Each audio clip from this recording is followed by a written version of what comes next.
दोस्ताने मोहतरम, अगर अभी तक आपने मुस्तफ़ा लिल फ़िक़्ह चैनल को सब्सक्राइब नहीं किया है तो अभी सब्सक्राइब करके बेल आइकन को प्रेस कर लें ताकि मसाइल शरइय्या की नोटिफिकेशन आप तक पहुंचती रहे और आप इल्म दीन हासिल करते रहें। साथ ही वीडियो को लाइक और शेयर ज़रूर करें। जज़ाकल्लाहु खैरा। बिस्मिल्लाहिर्रहमानिर्रहीम। अस्सलामु अलैकुम वरहमतुल्लाहि वबरकातुह। नाज़रीन कराम, आज फिर एक नए मसले के साथ मैं आप हजरात के सामने हाजिर आया। आज की इस वीडियो में हम वज़ू करने का मुकम्मल तरीक़ा सीखने वाले हैं। तो दोस्ताने मोहतरम, चलिए अब बिला ताख़ीर आज के वीडियो को शुरू करते हैं। दोस्ताने मोहतरम, वज़ू करने का मुकम्मल तरीक़ा मैं आप हजरात के सामने पेश कर रहा हूँ। आप हजरात बग़ौर समाअत फरमाएँ और इसे याद करने की भरपूर कोशिश कीजिए। तो दोस्ताने मोहतरम, वज़ू करने का मुकम्मल तरीक़ा यह है कि पहले बिस्मिल्लाहिर्रहमानिर्रहीम पढ़े, फिर मिसवाक करें। अगर मिसवाक ना हो तो उंगलियों से दांत मल ले। उंगलियों से दांत मलने के बाद दोनों हाथों को गट्टों तक 3 बार धोए। पहले दाहिने हाथ को धोए, उसके बाद फिर बाएं हाथ को धोए। अब दोस्ताने मोहतरम, गट्टा किसे कहते हैं? तो हाथ की कलाई के पास में जो हड्डी होती है उसी को गट्टा कहते हैं। ये कलाई है, इसकी जो यहाँ पर हड्डी है इसी हड्डी को गट्टा कहते हैं। तो गट्टों तक दोनों हाथों को धोए, उसके बाद फिर 3 बार कुल्ली करें। फिर बाएं हाथ की छोटी उंगली से नाक साफ करें। फिर दाहिने हाथ से 3 बार नाक में पानी चढ़ाए।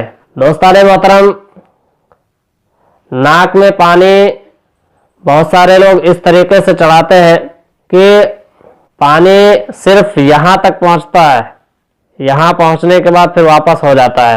यानी ऐसे पानी लेते हैं और लेने के बाद में फिर ऐसे चढ़ाते हैं। तो इस तरीके से नाक में पानी जहाँ तक पहुँचना चाहिए वहाँ तक नहीं पहुँच पाता है। दाहिने हाथ के हथेली में इस तरह पानी लें और पानी लेने के बाद में आप नाक को अपने यहाँ पानी में लगाएं और आराम से धीरे से नाक के ज़रिए से पानी को अपने अंदर खींचें। एकदम आराम से खींचें कि सिर्फ नाक की ये जो नरम हड्डी है यहाँ तक पानी पहुँच जाए। और पहुँचने के बाद फिर आपको सांस छोड़ देना है। फिर पानी आपको अंदर से इस तरह दबा करके नीचे, ऐसे दबा के नीचे गिरा दें। और इतनी भी ज़ोर से ना खींच लें कि आपके दिमाग तक पहुँच जाए पानी और इससे तकलीफ़ हो जाए। इसी तरीके से आप 3 बार पानी पहुँचाएं। ये बहुत ही अच्छा तरीका है नाक में पानी पहुँचाने का। फिर पूरा चेहरा धोएं। पूरा चेहरा कहाँ से कहाँ तक धोएंगे? पेशानी पर बाल उगने की जगह से, ये माथा जिसको हम कहते हैं अपनी ज़ुबान में, तो पेशानी इसी को कहते हैं, माथे को। यहाँ बाल निकलने की जगह से, जहाँ से बाल निकलते हैं वहाँ से लेकर थोड़ी के नीचे तक, इसको थोड़ी बोलते हैं। और ये जो हमारे बाल हैं इसको दाढ़ी बोलते हैं। तो दाढ़ी तो हर कोई जानता ही है, बहुत सारे लोग थोड़ी नहीं जानते, तो इसको थोड़ी कहते हैं। ये तो इसके यहाँ नीचे तक आपको धोना है। बाल निकलने की जगह से थोड़ी के नीचे तक, और एक कान की लौ से, ये छोटा सा जो है इसको लौ कहते हैं, एक कान की लौ से दूसरे कान की लौ तक, इतना आपको पूरा चेहरा धोना है। फिर उसके बाद दोनों हाथों को कोहनियों समेत धोए। पहले दाहिने हाथ को धोए, उसके बाद फिर बाएं हाथ को धोए। कोहनी किसे कहते हैं? कोहनी इस हड्डी को कहते हैं, इस हड्डी से थोड़ा ऊपर तक, यहाँ तक दोनों हाथों को धोए। और हाथ धोने में आपको पानी जो डालना है वो कोहनी की तरफ से नहीं डालना है, बल्कि उंगलियों की तरफ से डालना है। उंगलियों की तरफ से आपको पानी डालना है, कोहनियों के ऊपर तक। इस तरीके से आप दोनों हाथ धोएंगे। हाथ धोने के बाद फिर पूरे सर का मसा करें। मसा करने का तरीका मैं आपको दूसरे वीडियो में बताऊंगा, क्योंकि वजू करने के तरीके में ही वीडियो लंबा हो जा रहा है।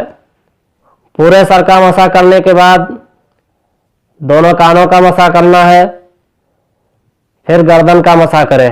मसा एक ही बार होगा, 2-4 बार आपको नहीं करना है। उसके बाद फिर दोनों पांव टखनों समेत धो लेना है। इस तरीके से हमारा वजू मुकम्मल हो जाएगा। और दोस्तान मोहतरम, इल्म दीन सीखने का और अपने बच्चों को सिखाने का ये एक बहुत ही बेहतरीन ज़रिया है कि आप ऑनलाइन अपने बच्चों को भी और ख़ुद भी इल्म दीन हासिल कर सकते हैं। इसलिए इसी तरीके से आसान और फ़हम ज़ुबान में इल्म दीन हासिल करने के लिए इस चैनल से जुड़े रहें। अस्सलामु अलैकुम वरहमतुल्लाहि वबरकातुहू।